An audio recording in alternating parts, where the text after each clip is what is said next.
Halo teman-teman semua, selamat pagi, siang, sore, malam, tergantung teman-teman menontonnya kapan. Perkenalkan kami dari kelompok 2 golongan 1 kelas A 2018 dengan anggota saya, Bintang Wikantia Priyambada bersama teman-teman saya, Anisatul Khairia, Audia Maraatus, dan Khairia Azhara. Nah, pada kesempatan kali ini kami akan mengajak teman-teman untuk berdiskusi tentang praktikum P2 tentang imunomodulasi respon imun dan proliferasi limfosit. Artikel yang akan kita bahas memiliki judul seperti pada layar yang dapat teman-teman baca. Nah, sebelum kita mulai, apa itu NACT atau NACT? NACT adalah neoadjuvant chemotherapy, yaitu terobosan baru dalam terapi praoperasi kanker payudara. Nah, namun berbagai studi menunjukkan bahwa efek positif terapi ini hanya bisa dirasakan oleh sekitar 50% pasiennya. Oleh karena itu, diperlukan suatu marker yang dapat merespon terapi NACT agar pasien bisa memperoleh hasil terapi yang tepat. Cell-T cytotoxic atau CTL dilaporkan dapat menjadi marker untuk memprediksi respon setelah mendapat terapi NACT. Namun, aktivitas tumor diketahui dapat menghambat aksi CTL, sehingga keberadaan CTL sendiri tidak dapat digunakan untuk memprediksi hasil terapi NACT. HLA-DR atau HLA-DR, suatu reseptor pada permukaan sel MHC kelas 2, telah diketahui dapat berfungsi sebagai penanda pada aktivasi sel T. Menggunakan metode flow cytometry, peneliti membandingkan ekspresi reseptor HLA-DR pada CTL yang merespons terapi NACT dengan CTL yang tidak merespons. Peneliti pada penelitian ini mengusulkan bahwa HLA-DR dapat digunakan untuk memprediksi respons pasien kanker payudara terhadap terapi NACT. Penelitian yang terdapat di dalam artikel ini bertujuan untuk mengetahui apakah kemoterapi NACT efektif untuk kanker payudara. Hal ini berkaitan dengan praktikum yang telah kita lakukan sebelumnya tentang potensi imunomodulator suatu senyawa atau ekstrak bahan alam melalui pengujian proliferasi limfosit. Di dalam artikel ini, yang berperan sebagai imunomodulator adalah NACT. Terdapat 7 metode yang digunakan di dalam penelitian ini. Metode yang pertama adalah flow cytometry. Pada flow cytometry, sampel kanker payudara diwarnai dan hasilnya dianalisis menggunakan perangkat lunak Dojo. Yang kedua adalah ex vivo stimulation assay. Pada ex vivo, sel dikumpulkan dan diwarnai dengan MAB, kemudian hasilnya dianalisis dengan flow cytometry. Yang ketiga adalah immunofluorescence. Immunofluorescence dilakukan dalam jaringan tertanam parafin formalin. Yang keempat adalah ELISA. Pada ELISA, plasma pasien diisolasi dari seluruh darah dan dibekukan untuk analisis histokin lebih lanjut. Yang kelima adalah cell sorting. Pada cell sorting, PBMCS diwarnai dengan pewarna viabilitas yang diikuti oleh MAB anti-CD3 per spray. Yang keenam adalah QRT-PCR. Pada QRT-PCR, total RNA dari sel yang diurutkan diekstraksi menggunakan Qiagen dan ditranskrip secara terbalik dengan Roche. Dan yang terakhir adalah in vitro co-culture assay. Pada in vitro, garis sel HS578T dipertahankan selama 4 hari dalam biolog dengan 10% FBS dan 1% penisilin atau streptomycin. Setelah periode itu, supernatan dan sel dipanen untuk kultur bersama. Berikut hasil dan pembahasan. Gambar 1A sama dengan E menunjukkan ekspresi HLA-DR pada sel limfosit T sitotoksik dan T regulator. Persentase leukosit, sel T, sel B, sel NK, sel dendritrik, neutrofil, makrofag, sel T menunjukkan nilai rata-rata dari frekuensi tersebut serupa antara kedua kelompok dalam jumlah besar tumor dari pasien tanpa metastatis kelenjar getah bening aksila dilambangkan dengan segitiga abu-abu dan pasien dengan metastatis kelenjar getah bening aksila dilambangkan dengan titik hitam.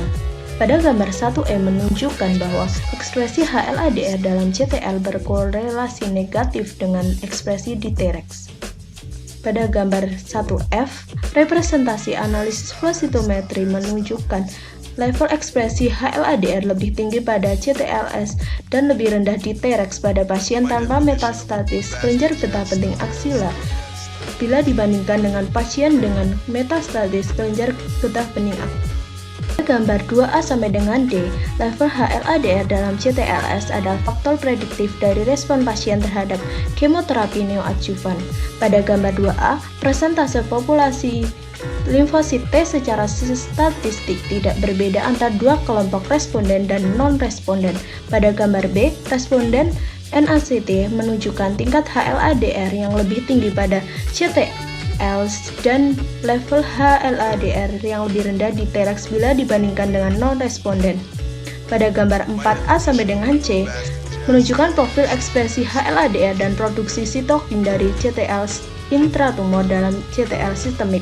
Pada gambar A, CTL sistemik memiliki kadar HLA-DR yang lebih tinggi pada kemoterapi neoadjuvan. Pada gambar B, non-responden memiliki tingkat HLA-DR yang lebih rendah dalam sirkulasi CTL dibandingkan dengan donor sehat. Pada gambar C, ekspresi HLA-DR pada CTL lebih tinggi pada PBMC stimulator dari responden NACT dibandingkan non-responden.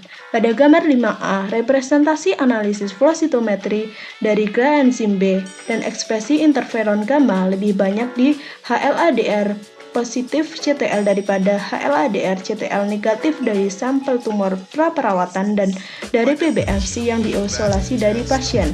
HLA-DR positif CTL dan HLA-DR dan enzim B adalah pemeran penting limfosit yang diaktifkan dengan profil aktivitas antitumor. Pada gambar 5B sampai dengan D, HLA-DR dalam CTL mencerminkan status aktivitas dan fungsional. Tingkat mRNA, TNF-alpha, gran enzim B, perforin, EOMES dalam HLA-DR positif CTLS dan HLA-DR CTLS negatif ditunjukkan pada gambar B. PBMC responden ditujukan untuk mengekspresikan lebih banyak HLA-DR dalam CTL dibandingkan PBMC non-responden dan telah meningkatkan level interferon gamma pada gambar C dalam CTL dan level interleukin 10 yang lebih rendah diproduksi oleh sel T helper atau T regulator. Pada gambar 6 menunjukkan heatmap Superman merupakan tingkat ekspresi HLA-DR di CTLS dan tingkat ekspresi HLA-DR di T-REX. Peta tersebut direpresentasikan sebagai gradien dari biru merupakan korelasi negatif menjadi merah korelasi positif. Angka dalam huruf miring mewakili signifikasi statistik P kurang dari 0,01. Angka yang digaris bawahi mewakili P kurang dari 0,001 dan angka dalam huruf miring dan bergaris bawah mewakili P kurang dari 0,0001. Tingkat ekspresi HLA-DR dalam CTLS dan T-REX berkorelasi secara diferensiasi dengan molekul imunosupresif dan protumor dari lingkungan mikrotumor. Dari gambar tersebut dapat disimpulkan bahwa CTL yang mengekspresikan HLA-DR berkorelasi terbalik dengan T-REX. Jawaban dari beberapa pertanyaan. 1. Sel limfosit yang diisolasi ialah sel limfosit T, CTL, limfosit T sitotoksik yang mengandung HLA-DR. 2. Sel limfosit itu diperoleh dari PBMC, sel mononuklear darah tepi pasien manusia. 3. Cara memperoleh sel limfosit yaitu dengan cara mengisolasi PBMC dengan gradient T-call, kemudian tumor segar dan biopsi dipisahkan secara mekanis dengan BD Medicon, lalu disaring dan dicuci sekali dengan PB 1 kali. Setelah itu, PBMC yang sudah diisolasi itu disimpan dengan teknik kriopreservasi dalam serum sapi janin 90% atau FBS dan 10% DMSO sampai digunakan lebih lanjut. 4. Aktivitas yang diamati ialah peningkatan tingkat ekspresi HLA-DR dari CTL terhadap respons pasien NACT, misal berupa meningkatkan respons imun antitumor. Faktor larut yang dilepaskan oleh sel tumor penting untuk meningkatkan HLA-DR dalam CTL. Hal ini menunjukkan bahwa molekul lingkungan mikrotumor ini dapat memodulasi respons imun dan mempengaruhi keadaan aktivitas CTL tanpa persyaratan kontak dengan sel tumor. Cara mengukur aktivitas sel limfosit yaitu dengan dua metode, ex vivo stimulation assay dan in vitro co-culture assay, yang mana dua metode ini sudah dijelaskan oleh teman saya sebelumnya. 6. Hasil pengukuran aktivitas sel limfosit yaitu berupa CTL yang mengekspresikan HLA-DR tingkat tinggi terutama terletak di struktur tumor intraepitel merupakan karakteristik kanker payudara tanpa metastasis kelenjar getah bening aksila yang mana sangat terkait dengan respons baik terhadap pengobatan NACT berbeda dengan CTL dengan ekspresi HLA-DR rendah atau 0. Kesimpulannya ialah kadar HLA-DR dalam CTL tumor berkorelasi dengan tingkat HLA-DR dalam CTL sistemik. HLA-DR plus CTL ini menghasilkan interferon gamma dan genzim B, yang mana dapat mensimulasi efektor dan kemungkinan profil aktivitas anti-tumor.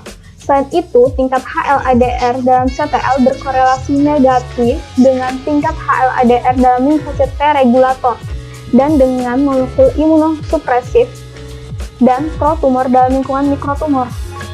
Oleh karena itu, kadar HLA-DR dalam CTL adalah faktor prediktif potensial yang sangat sensitif dan spesifik dari respons NACT yang dapat dinilai dalam darah untuk memandu keputusan terapeutik, seperti membantu pemilihan pasien yang benar-benar akan mendapat manfaat dari NACT.